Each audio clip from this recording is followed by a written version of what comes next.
With Election Day around the corner, Trump's former national security advisor speaks out. This week on Firing Line. There's not like a big filter there, between candidate Trump and the real Trump. What you see is what you get with that guy. He spent nearly 14 months as Trump's national security advisor. You're going to do a great job. H.R. McMaster played a leading role in crafting a new and assertive national security strategy. We face a challenge from rogue regimes that flout international norms, pursue weapons of mass destruction, and export terror. McMaster spent over 30 years in the U.S. Army, where he served in both Iraq and Afghanistan. His latest book, At War with Ourselves, examines how Trump's disruptive behavior affected American interests at home and abroad. I describe the fragility of his ego and the need for affirmation. This is not a newsflash to anybody, but one of the ways that people would try to manipulate Donald Trump is they would say, hey, this will make you look weak. 3 other generals from the Trump administration have said the former president is a danger to American democracy.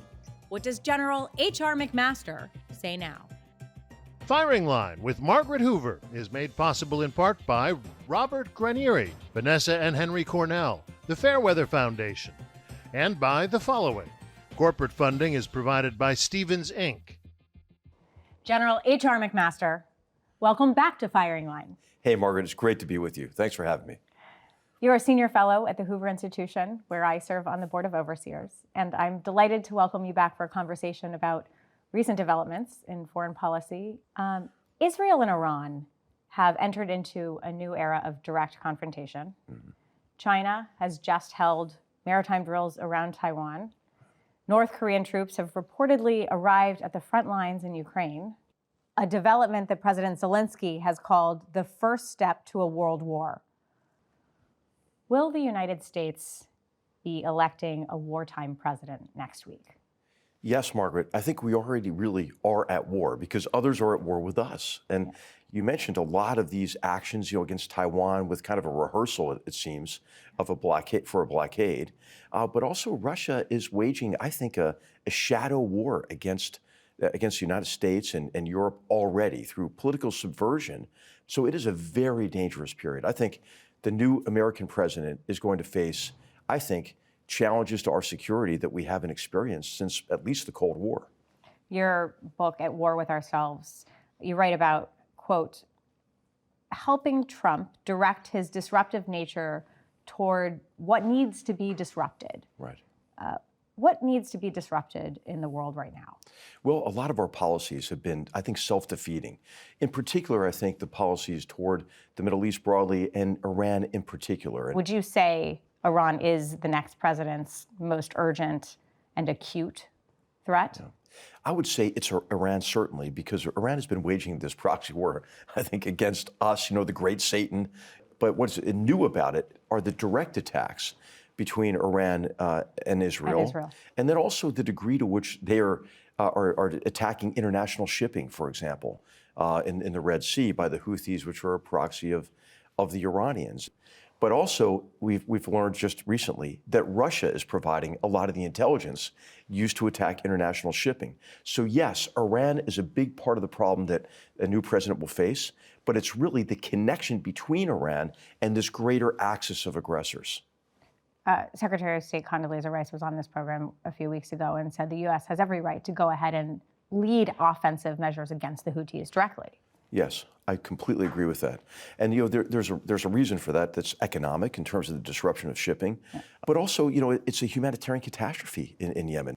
In your book, At War with Ourselves, you detail how Trump's disruptive nature often benefited U.S. priorities. I mean, one example I think you give is his insistence that our NATO partners pay their fair share. Right. You also write about how Trump often disrupted his own agenda. In other words, his superpower was also his Achilles heel. Absolutely. You say, quote, Trump's disruptive nature created opportunity, while his character and prejudices rendered him unable to take advantage of it. Yes, that's right. And so when I talk about his character in the book, I describe, sort of the kind of the fragility of his ego, and the need for affirmation. This is not a newsflash to anybody, but one of the ways that people would try to manipulate Donald Trump is they would say, hey, this will make you look weak, or this will alienate your base. And what he really wants is that affirmation. And if there's a threat that can be taken away from him, he had a tendency to kind of disrupt himself. He would oftentimes make really solid decisions that others maybe wouldn't make. I mean, I think, for example, the move of the U.S. Embassy to Jerusalem, right? That many presidents have said they were going to do that, but nobody ever had. Nobody ever had. And you think he did that out of reasons of ego? No, I think he did that because of his disruptive nature and his tendency to question conventional wisdom, which is positive. But oftentimes he would be so disruptive, he would disrupt his own agenda. For example, as you mentioned, burden sharing, right? Everybody can sign up for that. Of course, our allies should shoulder their fair share of the burden on defense. But then to go further and say, well, if you don't pay up, we might not defend you, that delivers kind of a psychological blow to the alliance and emboldens somebody like Vladimir Putin, who would like nothing more than to divide the NATO alliance. So again, it's kind of a story of him, his disruptive nature, and I think all of us would agree, right? Everybody would agree. There's a lot in Washington that needs to be disruptive. But of course, the sad part of the story is that he tends to become the antagonist in his own story. You say that the book, the title, At War with Ourselves, almost represented what was happening in the White House. You had people from blatantly different points of view about what should be happening internationally just down the hall from you. How do you see us now, 8 years later? Yeah.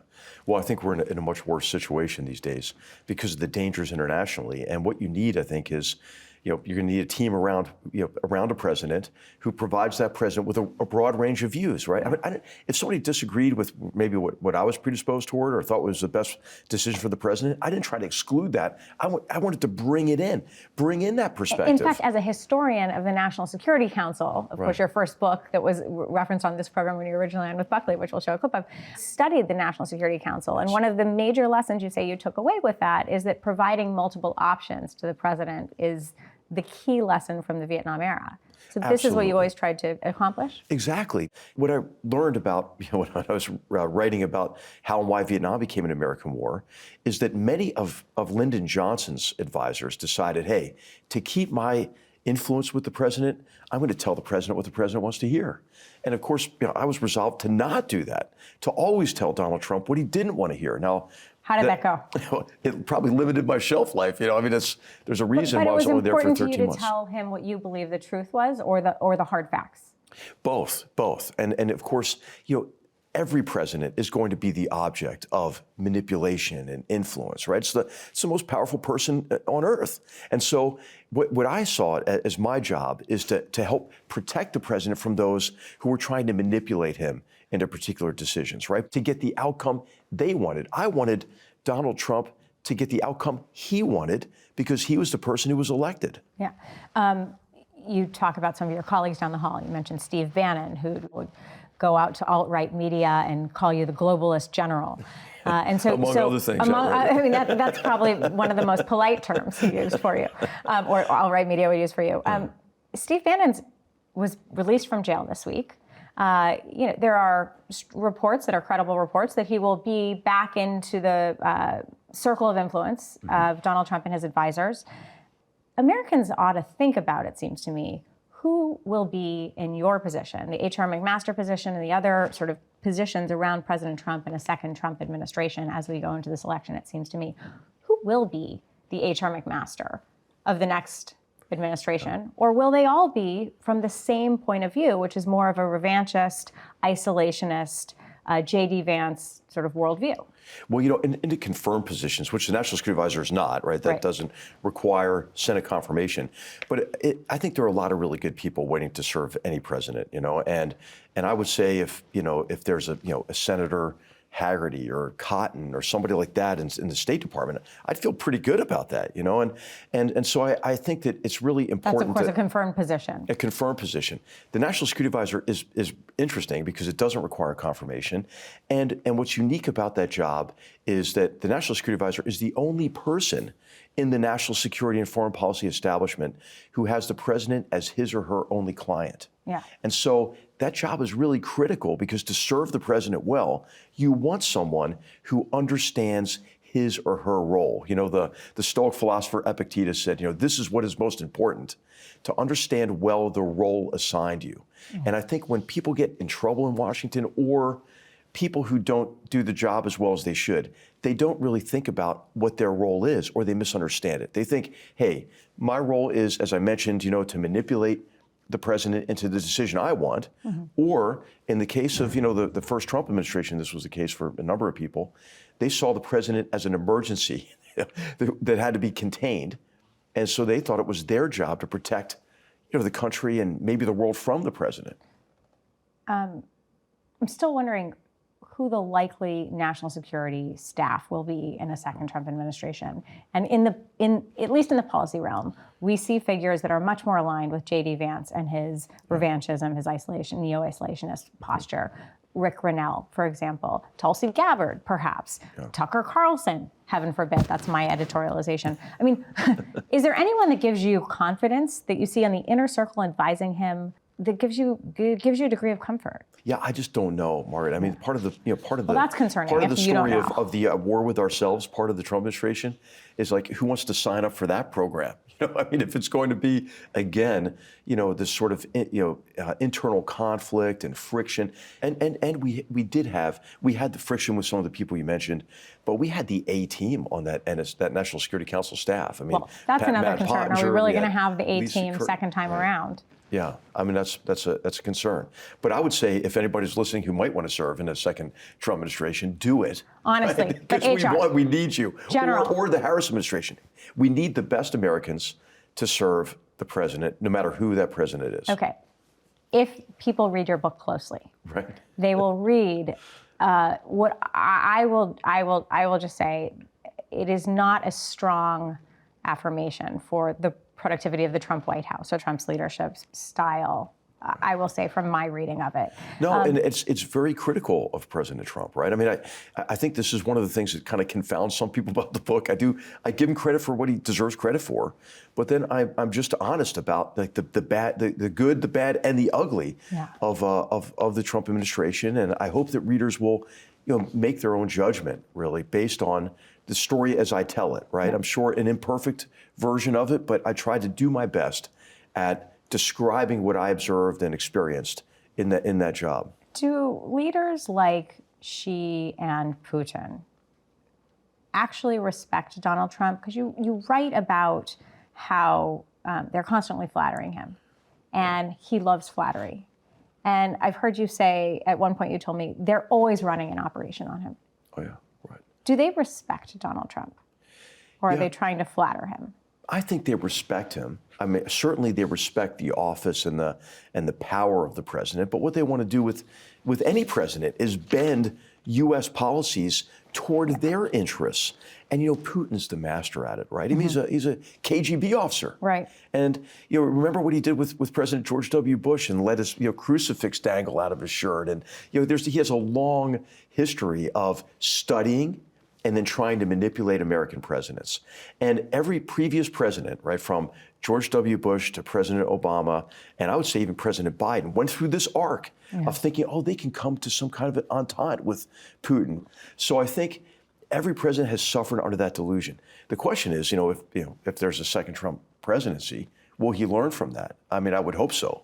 Yeah, well, hope springs eternal. There's not a lot of substantive evidence that Donald Trump has learned from anything in Or the will past. President Harris learn from those previous experiences? Well, I think it's really important to know Vladimir Putin will never be our friend. Vladimir Putin will never stop or even moderate, I think, his effort to tear down the existing order, especially in Europe and the transatlantic relationship, under the theory that he can be the last man standing. Right? He knows he doesn't have the power to compete head on, the economic power, the military power, but what he can do is help tear everybody else down. Trump refuses to say anything negative about Putin. You write in the book that you never understood, quote, after over a year in the job, I cannot understand Putin's hold on Trump. Earlier this week, J.D. Vance refused to characterize Putin as an enemy of the United States, quite in contrast to the characterization you just articulated. Dan Coates who was in charge of intelligence in the Trump administration, was quoted in Bob Woodward's book to say that Putin must have compromise, meaning compromising information about President Trump. Yeah. What do you make of that? I don't believe it. Okay, what I think, okay, and I read about this in the book, is that Trump is susceptible to the idea that he can be the person who makes a really big deal, right? Yeah. I mean, he's a self-described master deal maker. And so that's what he wants with his adversaries, right? Our adversaries, with Putin, with Xi Jinping. But I think it's just naive to think that Vladimir Putin is going to change his character or to divert from his overall objective, which is to restore Russia to national greatness, and to do so by tearing everybody else down. I want to play for you a series of things that Donald Trump has said he will do in a second Trump administration. Take a look. We will fight together, we will win together, and then we will seek justice together. We're going to seek justice together. These people should be put in jail the way they talk about our judges and our justices. I think the bigger problem is the enemy from within. And we have some very bad people. We have some sick people, radical left lunatics. And I think they're and it should be very easily handled by, if necessary, by National Guard, or if really necessary, by the military. On day one, I will launch the largest deportation program in American history. I'm going to get the criminals out. Getting them out will be a bloody story. Should have never been allowed to come into our country. So we're going to have to get in some military action. And we're going to take, if we need military, look, they're killing 300,000 people a year. As a historian, one of the lessons you return to is that we should listen to what people say they will do when they hold power. Right. You have worked for Donald Trump. When you see him saying those things, how seriously should we take it? Well, I think we should take it seriously. I don't think he would mobilize the military against Americans, but I do think that what he's doing is undermining our confidence in our institutions. At the very least, that's what he's doing. But when he says he would mobilize the military against people in the United States, why do you think he wouldn't? Yeah, well, because I think there are checks on presidential power, and I have confidence in the separation of powers. They were stress tested on January 6th when he encouraged an assault on the first branch of government, and on the peaceful transition of power, and so we were stress tested before. There were other times we've been stress tested in our history, and I think we have to have confidence in our institutions. The question is, for me, I think the American people, and of course, I don't endorse candidates or anything like that, but I think the American people have to demand from our politicians that they stop compromising our confidence in our democratic principles and institutions and processes to score partisan political points. But I think about January 6th and the institutions that held that day. When we think about the institution that held, really, in some ways, it was one person in the institution of the vice presidency. J.D. Vance, I think, was selected precisely because he will go along with Trump's plans, not stand up to Trump. So if institutions are about people, and the people around the president aren't the caliber of H.R. McMaster or Vice President Mike Pence, that gives me real pause. Yeah. How are Americans to account for that? Well, the way that Americans account for it is by who they put into office, right? So I think that's really the ultimate check on any candidate or power is the American voter. So I think that we have to have more confidence in who we are as Americans, be more respectful with each other, and maybe set a better example for our politicians, not wait for the political class. But also we have to demand better of that political class, to stop compromising the strength of our country to score these partisan points. You have warned about President Biden's diminished capacity and his lack of mental sharpness as a real risk for the country. Donald Trump is now older than Biden was when he took office and is increasingly prone to incoherence and confusion in his public appearances. You write in your book that you sometimes question whether he could still handle the, quote, sometimes grueling job of president in another term. Watching him today, does that concern persist? Well, I think everybody has to make his or her own judgment about that. What I'm trying to do, and I think is what's proper for me to do as a historian, but also as a retired military officer, is to tell the story and let every voter make his or her own judgment. I mean, there's not a lot about Donald Trump that you don't see. That's one of the things about him, right? You showed that montage. That's who he is, right? There's not a big filter there, between candidate Trump and the real Trump. What you see is what you get with that guy. In 1998, you were a guest on the original Firing Line, and you talk with William F. Buckley Jr. about exposing the lies that led to Vietnam. Take a look at a younger H.R. McMaster. These are lies, and they're interesting in that they're lies, not just because they're untruths, but because they have very real consequences that seem to lead inexorably, in retrospect, to an American war in Vietnam. But if we had substituted even a modicum of honesty in this period at several of these turning points, an American war in Vietnam was not only not inevitable, but it would have been impossible. It really feels like the transcendent theme here from the book, from that appearance, is that telling the truth matters. Absolutely, it matters, And what happens is if you sweep something under the carpet or you try it, you're not honest with the president, that problem will grow and grow, and it'll come back to do tremendous harm later. You've been really outspoken about January 6th and President Trump's undermining of his oath to the Constitution after that day. I want to show you a montage of things Donald Trump has said he will do after this election about the counting of the vote. Take a look. Just watch for the voter fraud, because we win. Without voter fraud, we win so easily. They cheat like dogs. They cheat so badly. It's the only thing they do well. They cheat. Their policies are no good. Their government is no good. Their management is no good. But they cheat like nobody can cheat.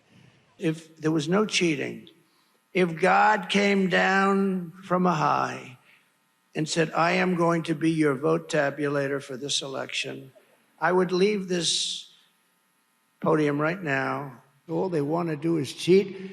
And when you see this, it's the only way they're going to win. And we can't let that happen. And we can't let it happen again. Does it give you pause? Absolutely. It should give all of us pause. Yeah. And I think that what is really damaging these days is that we've become like our own worst enemy. This was one of the themes in the book, is at war with ourselves, right? Yeah. This demagoguery, on both sides of the political spectrum, Donald Trump takes everything to an extreme, right? Yeah.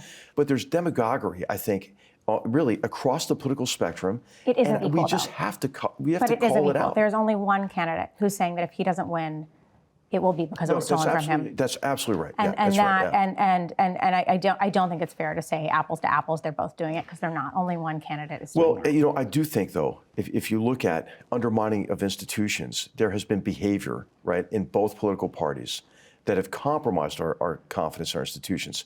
Donald Trump, as I mentioned, everything with him is to a whole different level. And I think that what we need to demand from all of our politicians, and including Donald Trump, is that they strengthen our institutions rather than tear them down. You are a civilian now.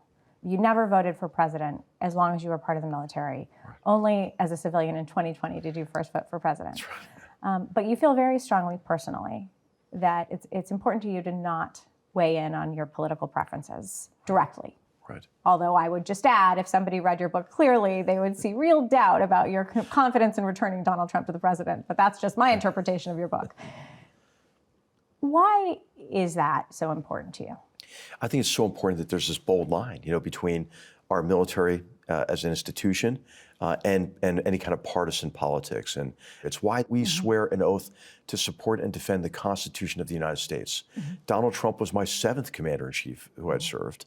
And I think that can you imagine if the military got infected with, the kind of partisanship we see these days? And of course, it's happened, with Donald Trump saying, these are my generals and so forth. And I think the message should be, hey, hands off the military and help keep that bold line in place. The end of your 13 months in the National Security Council for Donald Trump, as you were packing up your office, your administrative assistant said, there's one more call you have to take. And that call was from Senator John McCain. Yeah. Why was it important for you to end your book with that conversation from Senator McCain? Well, you know, the book is about the rewards of service and the importance of selfless service. Nobody personified that better than John McCain, right? Somebody who had suffered tremendously for our nation as a prisoner of war. He was brutally tortured. And then in his public service life, right, he always did what he thought was right, you know, regardless of what the consequences were for him as an individual. And so I told this story because it was quite moving for me at the moment, and it is now even recalling it. He wanted his phone call to me to be the last one I took when I was in the job. And he said to me, he said, I admire you, General. And I said, no, Senator, I admire you. And it was just an example at the end of the book that I wanted to use of service and humility. He was an extraordinarily humble person, well-motivated person, and a selfless person, And I mean, I think we could all use some of that, in our public servants, somebody who's in the job just to make a contribution for their fellow citizens and to build a better future for generations to come. And that's the kind of person he was. H.R. McMaster, thank you for your service to our country and for joining me here on Firing Line again. Thank you, Margaret. It was great to be with you. Firing Line with Margaret Hoover is made possible in part by Robert Granieri, Vanessa and Henry Cornell, the Fairweather Foundation, and by the following. Corporate funding is provided by Stevens, Inc.